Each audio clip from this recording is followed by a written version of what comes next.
bienvenida Marisa, de Todo Terror, ¿cómo estás? Hola, ¿qué tal, Saila? Muy bien, aquí muy feliz de estar con ustedes otra vez, justo en este viernes 13, en esta pesadilla antes de Navidad, por así decirlo. Oye, ¿qué posibilidades había de que, bueno, de entrada ayer la luna llena, ¿no? Luego viernes También 13. hay lluvia de Bueno, estrellas. lluvia de estrellas. Exactamente. Bueno, hoy se alcanzan a ver y el día más fuerte para verlas, de hecho, es la noche de mañana, pero O sea, todo está así la como, trifecta. ¿qué onda? O sea, la Navidad perfecta y cerrando la década, Marisa. También, sí, efectivamente. O iniciándola, wow. como quieras tomarlo en cuenta, pero pues ya básicamente pues estamos cerrando ciclos precisamente, y sí, hoy es viernes 13, feliz viernes 13 a todos, qué mejor que celebrarlo con tiempo de calidad, a lo mejor con tu persona favorita y disfrutar de algunos títulos de terror. Y pues, ¿qué vamos a platicar? Así a grosso modo como avance, ¿qué nos vas a tener? ¿Libros o películas o de qué vamos a platicar? Un poquito de todo, porque precisamente se me ocurrió la idea de platicarles de esta tradición, que no es una tradición mexicana tal cual, pero vamos a hablar de eso, es sobre contar historias de fantasmas de Navidad. Yo sé que parece un poco anacrónico y un poco como que no coinciden fantasmas con Navidad, porque generalmente tenemos esta concepción de Navidad de que todo es como bonito, feliz, y Santa Claus, y los arbolitos, y los elfos, y bla, bla, bla. Pero sí existe esta tradición en otros lugares de contar historias de fantasmas, específicamente historias de fantasmas. Creo que es interesante porque hay alguna peli que en alguna versión, tal vez todas y todos, nos hemos chutado de los fantasmas de la Navidad, de este señor que de repente pues tiene una actitud un poquito, ¿cómo podríamos decirlo? Pues a lo mejor está pasando por situaciones que le amargaron un poco el estado de ánimo, y los fantasmas al visitarlos de sus Navidades pasadas, para que tuviera una retrospectiva y luego futuras, presentes, de todo, pues cambia radicalmente y genera una Navidad increíble, ¿no? Es como que la que se me vino a la mente ahorita que dijiste, pero seguro nos vas a adentrar en ese mundo de lo que es una tradición global, ¿no? Será interesante. Sí, de hecho es algo muy... De hecho hay hasta incluso peticiones en internet, en las plataformas donde pones tu votito para traer de regreso esta costumbre de contar cuentos de fantasmas precisamente en la víspera de Navidad. Porque en la víspera de Navidad, bueno, como habíamos mencionado previamente, tiene que ver con las cuestiones de los días que son especiales para que las telas o las barreras entre los mundos de los vivos y los muertos se adelgacen y permitan que ellos vengan a visitarnos. Entonces tiene un poquito que ver con eso, un poquito con las tradiciones paganas que venimos arrastrando desde que los romanos y todos ellos empezaron como a tejer ese entramado de lo que es ahora pues el catolicismo, el cristianismo y la Navidad.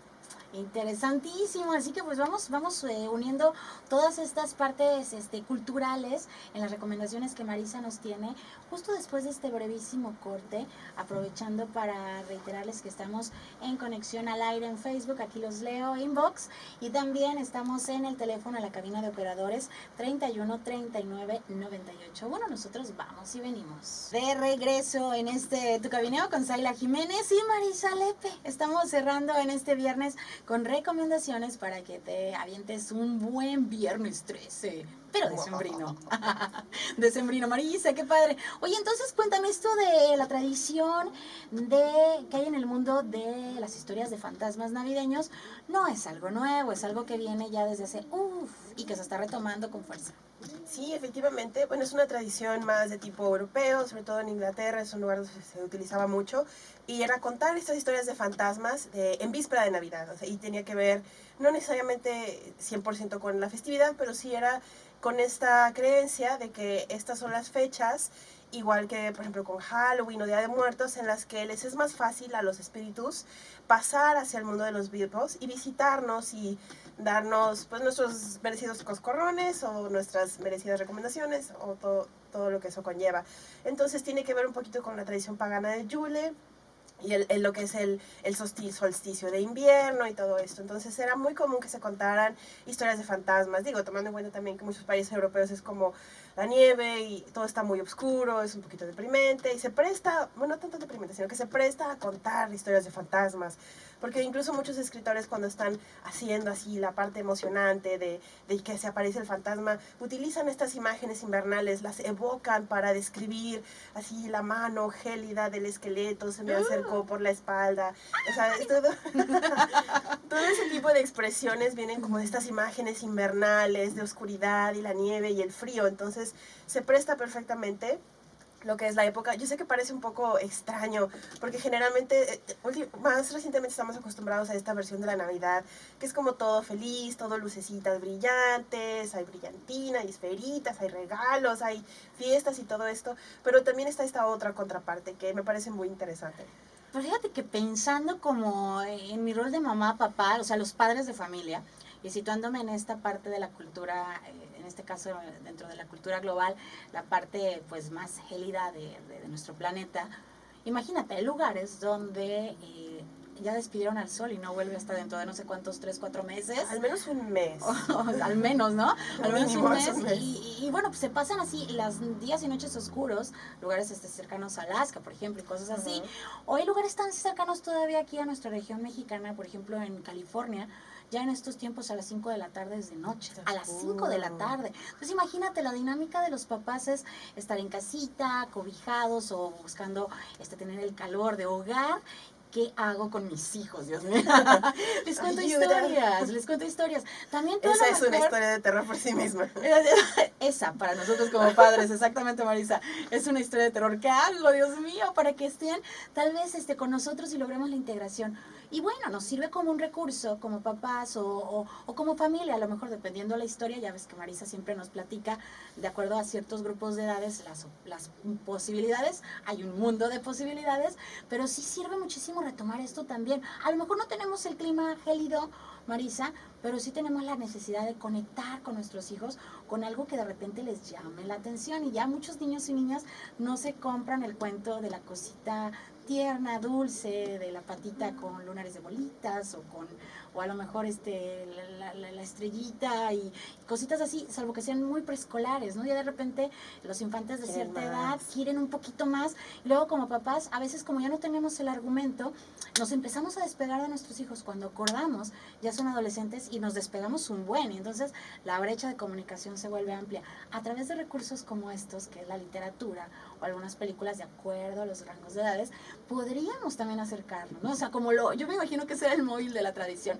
pero ya te quité como que el cotorreo que ya traías, Marisa, mejor platícame más. Y el Yule era de antes de Navidad, o sea, lo que nos explicabas de la parte pagana, que era la Navidad antes de que se reconstruyera con toda la cuestión de fusión cultural que nos explicaba. Sí, ¿no? la Navidad antes de la Navidad tal cual. Entonces, creo que es algo de lo que es tan maravilloso del festejo que tenemos ahora, y es este cóctel de tradiciones paganas y religiosas que ahora todos podemos disfrutar de cierta forma, desde el arbolito de Navidad, las cenas, el pavo, todo esto. Bueno, no todo el mundo cena pavo, pero en México tenemos aparte nuestra propia mezcla de tradiciones que lo hace totalmente único. Pero sí, fíjate, esta tradición es muy interesante. Y se remonta mucho antes de lo que es la época ya tal cual del cristianismo y catolicismo. Y el asunto es que, por ejemplo, en Europa, y sobre todo en lo que era Inglaterra, que es donde me voy a enfocar un poquito más, a mediados del siglo XVIII, pues ya plena revolución industrial, ya había más trabajos, todo el mundo trabajaba. La Navidad pasó a ser un día normal, otro día común y corriente, tú ibas a trabajar, llegabas a tu casa a la hora normal, etcétera, etcétera. Y aparte estaba este personaje muy famoso llamado Oliver Cromwell, que era el Lord Señor Protector de todo lo que era el Reino Unido, y era un puritano muy intenso, y su misión en la vida era eliminar de todo lo que era el Reino Unido. En esa época el Reino Unido abarcaba muchos otros países, todo lo que eran los excesos innecesarios. Y para él la Navidad era ese exceso innecesario porque había mucha comida, había muchas fiestas, había regalos, había bebida. Entonces empezó a tratar de eliminarlo poco a poco, hasta que en 1863 este señor llamado Charles Dickens se le ocurrió escribir un pequeño cuento y publicarlo en una revista que él tenía. Este cuento literal se llama Un cuento de Navidad. Y se ha vuelto como es el cuento de Navidad de fantasmas más famoso que existe. Hay muchos otros, les voy a comentar un poquito acerca de los otros autores, pero él básicamente revivió o le dio este segundo aire a lo que es la Navidad, que ya se había perdido mucho en lo que era durante toda esta revolución industrial y la cuestión del puritanismo, etcétera, etcétera. Entonces esta historia es básicamente la historia de Ebenezer Scrooge. Ebenezer Scrooge es un señor ya grande, no es una persona mala tal cual, pero sí tiene muchas malas actitudes. Entonces, precisamente en este día de víspera de Navidad, Ebenezer Scrooge es visitado por 3 fantasmas. Primero lo visita el fantasma de su socio, que ya falleció, de hecho, un año anterior. y le avisa que lo van a visitar tres fantasmas. El fantasma de la Navidad pasada, el fantasma de la Navidad presente y el fantasma de la Navidad futura. Y a través de estas aventuras, Ebenezer Scrooge entiende y comprende lo que es el verdadero significado, no solo de la Navidad, sino de la vida y las relaciones. Esa es la historia a grandes rasgos. Y todos la hemos visto, ya sea en caricaturas de Walt Disney, con los Muppets. Hay 1001 adaptaciones de esta historia, precisamente porque es tan universal y es tan aplicable a todas las épocas de la vida, de la historia. Ahora ya sabemos con esta aportación que nos das, cómo Dickens es digamos, el autor de esto y cómo surgió. Qué interesante dato nos dejas. Y de hecho, es algo muy curioso. La historia salió publicada el 19 de diciembre. Se imprimieron 6,000 ejemplares. Para la víspera de Navidad ya no había ninguno disponible. Todos se vendieron, todos. Y precisamente la idea de Dickens era que la historia se leyera en voz alta. Y estando todos juntos, reunidos en víspera de Navidad, de Nochebuena, se leyera la historia y de ahí se volvió otra vez a retomar lo que era contar estas historias en víspera de Navidad. Muchos otros autores empezaron a agarrarse un poquito de esta nueva moda, por así decirlo. Está F. Benson, Algernon Blackwood, J.H. Rydell, y el mismo Dickens escribió otros cuentos publicados en su misma revista, como The Chimes o El hombre... The Haunted Man, que significa como el hombre encantado, el hombre al que persiguen los fantasmas. Y literal son cuentos de fantasmas que sí están situados en Navidad y que tienen a la Navidad como un elemento muy importante. No solo son historias que están situadas en invierno, sino que mencionan tal cual a lo que es el festejo de la Navidad y el por qué los fantasmas están ahí. Y podemos hoy en día buscarlos y es lo padre que podemos enterarnos, ¿no? Al poner el nombre del autor seguramente si lo buscamos en internet nos puede aparecer o tal vez encuentres el libro que a ti te acomode y pues está padrísimo. Y no solo, fíjate, hoy también aprendimos, no solo es un Dickens, un solo autor, sino que hay ciertos. Y bueno, estos son autores europeos. Cuando llegó toda la cuestión de los inmigrantes a América, los que llegaron a América eran mucho más puritanos, entonces esta cuestión de los fantasmas era muy sobrenatural para ellos, entonces no arraigó mucho en lo que es América del Norte hasta que llegaron los inmigrantes y con ellos trajeron lo que es el Halloween. Y el Halloween desplazó mucho de todo lo que tenía que ver con cuestiones de fantasmas, de la Navidad, y lo alejó hacia lo que es ese otro festejo que también pues, está relacionado de cierta manera porque es el final del año, empieza el invierno, etcétera, etcétera. Pero sí, incluso hay escritores norteamericanos como Washington Irving y sobre todo Edgar Allan Poe que trajeron nuevamente estas historias góticas de fantasmas y se las llevaron a las masas, ¿no? Historias como El Cuervo de Edgar Allan Poe, El Corazón delator, que son fantásticas y son de mis favoritas. Y que las recomienda Marisa ampliamente para que tú las disfrutes. Además son grandes de la literatura, los que acabas de mencionar, de la literatura estadounidense, pues no puede faltar esos nombres que todos hemos escuchado. Creo que vale la pena quedarnos también, Marisa, a seguir platicando con lo que tenemos al volver, que todavía tenemos más recomendaciones en Tu Cabineo. Vamos a tener a lo mejor un breve musical y luego un corte y regresaremos para entonces completar las recomendaciones de Viernes 13, pero sí navideño. Volvemos. Estamos con Marisa Lepe en esta mañana platicando pues también sobre la parte de recomendarles cuentos de Navidad, pero también que tienen que ver con el terror, a propósito de que es Viernes 13. Ya aprendimos algunos de los grandes y de verdad estelares de las historias de Navidad y de terror al mismo tiempo, Marisa, y qué interesante es esto que tú nos estás exhortando, que es de repente a leer algunos cuentos, algunos de estos, decíamos, estos títulos literarios, se pueden leer en familia, incluso me imagino como el orden del día de Navidad, ¿no? Muchos en casa luego no hayan ¿Qué dinámica hacer para la interacción en familia? Pues se avientan un rato de la piñata, de la posada, en algún momento previo, si los peques ya andan aburridones, que no saquen el teléfono móvil, siéntalos en tu regazo y léeles un cuento, ¿no? Podría ser un cuento de Navidad, como los que nos recomendabas en el bloque pasado. Salvo tu mejor opinión, Marisa, ¿qué opinas? ¿Cómo cerraríamos esta parte de recomendaciones de la Navidad para todas las edades? Porque viene algo para los adultos ahorita que nos vas a recomendar. Sí, definitivamente, muy importante retomar ¿por qué no leer un cuento de Navidad, el de Charles Dickens precisamente? Es un cuento corto, de verdad, no se tardan 3 horas leyéndoselo a los pequeños, y es una excelente historia, sí tiene sus elementos un poquito tétricos, están los fantasmas, está el Ebenezer Scrooge, que es muy intenso, pero tiene también muchas otras cosas buenas, y sobre todo es un momento que pueden pasar pues con los más pequeños de la familia. En cuanto a lectura para más grandes, pues los que mencionaba, Washington Irving, Edgar Allan Poe, yo amo Edgar Allan Poe, soy su fan, número 1, no número 1, pero soy su fan. Y también es esta historia de Henry James, que se llama The Turn of the Screw, que es otro cuento de fantasmas. Precisa, y de hecho empieza, es como un cuento dentro de un cuento, lo cual me parece fantástico, es muy meta, porque empieza con este grupo de señores que están en Navidad, víspera de Navidad, están reunidos en la fogata, están tomándose sus whisky, sus puros, etc.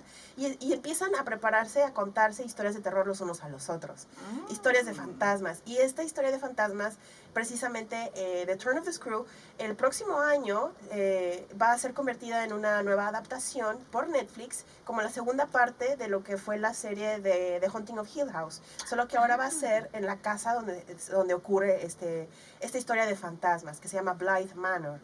Hoy va a estar bueno, entonces para esperarlo, ahora que dices y que entramos a la parte de recomendaciones para ya adultos o más pues ahora sí que ya a prueba de todo tipo de escalofrío, que no pasen un susto. Los rudos. No, aparte creo que Netflix tiene, o las plataformas en general, tienen de repente opciones para lo que es Navidad y terror en uno solo, ¿no? Fusionado. Sí, precisamente hoy, como mencionamos, es viernes 13, se presta, pueden ver, como mencionamos, hay lugares donde ya están en oscuridad y van a estar así hasta menos por un mes. Chéquense precisamente la película que se llama 30 días de noche, y trata de este pueblo en Alaska, que ellos tienen 30 días de noche, una vez empezado este ciclo de invierno a Navidad, y son visitados por este grupo de vampiros, pero son 30 días de noche, entonces es toda esta batalla. Está basado en una serie de cómics, novelas gráficas, también es muy recomendable. Ay, me hiciste recordar la entrevista con el vampiro, pero esa donde sale Tom Cruise, donde sale Brad Pitt. Ay, esa también está muy retro. De repente creo que voy a hacer el 2x1 de pelis y con esa recomendación, y tal vez cierre con la de entrevista con el vampiro. Muy buena también. No, pero están muy interesantes las recomendaciones, Marisa, de este día. Sí, y otras, bueno, como les comentaba, Un cuento de Navidad es una historia que es tan universal y tan permea a través de los años, que se sigue adaptando y se sigue adaptando. Hay una adaptación que es de mis favoritas, que se llama Scrooged, o Los fantasmas de la Navidad, que está protagonizada por Bill Murray y dirigida por Richard Donner. La otra contraparte es Karen Allen, esta actriz que también salió con Harrison Ford en Indiana Jones. Buenísimo. Exactamente. Y es esta adaptación, el personaje de Bill Murray es ejecutivo de una cadena televisiva, es cero Navidad, cero regalos, nada, y es visitado por esos fantasmas, pero es muy al estilo de los años 80, porque es una película de los 80, de hecho salió en el 88. Sí tiene unos ciertos elementos bastante tétricos, porque los fantasmas realmente parecen fantasmas, así estilo cazafantasmas. Y es una de las adaptaciones que a mí más me agrada de lo que es este cuento de Charles Dickens. Y bueno, pues nos tenemos que incluir entonces en la lista. ¿Y qué opinas de lo que yo decía al inicio del programa de Tim Burton? Porque creo que podríamos cerrar también recomendando esta, que creo que también es para toda la familia, y es una también de mis favoritas. Me gusta el trabajo de Tim Burton en esta peli, donde, bueno, este personaje principal, Marisa, ¿quién sabe en qué estuvo? Que terminó en el pueblo navideño y vio todo lo que Santa hacía en Navidad y quiso hacerlo en su mundo de Halloween. Y bueno, hace una Navidad Halloween así padrísima. Creo que es una que también podría ser incluida dentro de esta lista. ¿Tú qué opinas? Definitivamente estamos hablando de lo que es El extraño mundo de Jack, o The Nightmare Before Christmas, que es una película de stop motion. Precisamente creo que fue uno de los primeros largometrajes en stop motion que se realizaron. Es una película, me parece, del 93, salió en el 93. Está basada en una historia original de Tim Burton. Él escribió la historia porque Tim Burton también escribe cuentos cortos. Y tiene cancioncitas y todo esto muy bonito. Y es precisamente la historia de Jack Skellington, que es como el rey del país del Halloween. Pero él está muy insatisfecho con su vida, y como comentaba Zayla, encuentra sin querer el portal o la entrada al país de la Navidad. Y es una mezcla muy curiosa de Halloween con Navidad, que pareciera que no combinan, pero en realidad combinan perfecto. Quedó lindísimo su mundo, ¿a poco no? Entonces, también una recomendación para viernes 13, como les comentaba, la pesadilla antes de Navidad. totalmente, esa es apta para todo público. Si me invitan a verla, yo canto todas las canciones, no se preocupen. Yo me las Te sé las sabes todas de todas. memoria, todas. Tendremos que armar una noche de películas, ¿no? Con nuestros amigos. Y por supuesto, ahí voy a estar también yo, Marisa. Yo te invito. Ya está, ya se armó. Oigan, pues ahora sí que cerrando esta intervención, me encantó todo lo que nos recomendaste. ¿Quién diría? Todos tienen de repente, dices viernes 13 y tienen así como que cierto escalofrío, no les late. Y ahora nos hiciste darle otro enfoque súper divertido y cómo a través de la literatura, las películas, las series, de las plataformas podemos pasar un rato de calidad en familia con esto que tiene que ver con el género de todo terror. Muchas gracias, Marisa. No, nadie que sale. Muchísimas gracias por tenerme aquí. Y yo les invito a que no se pierdan. Marisa está con nosotros todos los viernes. Cerramos los viernes con broche de oro con ella y todas estas recomendaciones. Síguela también en sus redes sociales. Estás en Facebook como Todo Terror. Y estamos ahí trabajando un canalito de YouTube, pero todavía no empezamos. Poco a poco, sorpresas para el siguiente año, así que espérelo próximamente. Aquí le vamos a estar informando qué hay de nuevo con Marisa. Y yo aprovecho también, Marisa, para despedirme. Estoy cerrando este programa, agradeciendo al equipo de conexión que hace posible que y todos los espacios que tenemos por acá salgan al aire. Sobre todo gracias a ti, amigo, amiga, que estás escuchando. Te invito a que te quedes con la programación. Yo regreso contigo a las 5 de la tarde en Música del Mundo. Mi nombre es Ayla Jiménez. Hasta ratito.